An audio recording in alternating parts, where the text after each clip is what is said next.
So this is a recording of the conclusion of the content that was prepared for NANOG in February 2020 at San Francisco.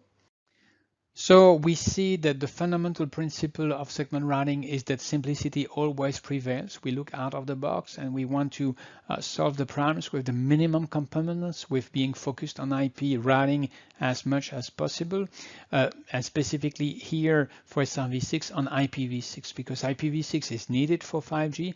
IPv6 is needed for the very large scale data center because of the reachability, and the whole focus of the study is to say, okay, the base is IPv6. Let's make it strong. Let's make it strong by itself in order to fulfill all of the needs. And in order to have a very generic computing model for IPv6, we invent this network programming concept. And so doing so, we are able to completely remove all of these protocols that were designed for very specific tasks. And so that created lots of complexity and that in the end are not needed. LDP is gone, RSVPT is gone.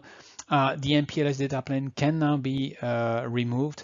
The interest option A, B, and C that were an outcome of the non-ability to summarize in MPLS is no longer needed. It's a complexity that can be removed.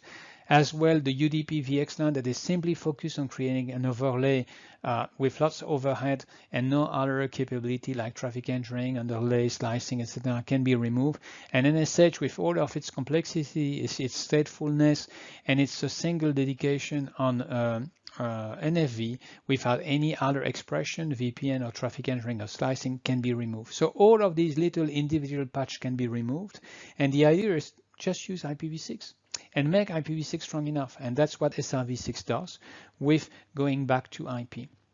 And so through this process, we get a much more scalable solution through the simplification, but as well because we put the state in the packet header and not in the fabric.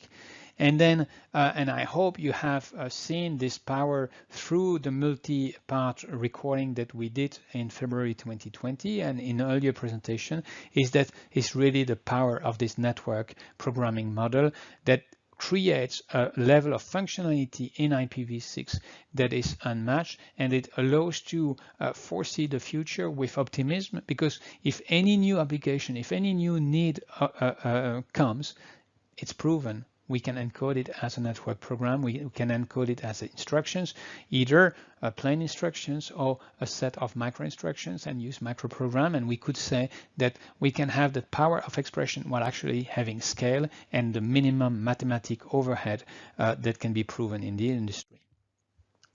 We've gone through this with record speed deployment. In 2019, we have recorded publicly 8 large-scale commercial deployments. In the previous recording, we have focused on SoftBank and Iliad. We have reviewed the deployments, and we have given some key information from these deployments to help assess why these deployments can be seamless, but as well why these deployments can be done with really insignificant usage of IPv6 address. We've shown that there were 18 hardware line rate implementation from the major vendors in the industry, so we have a very rich vendor ecosystem.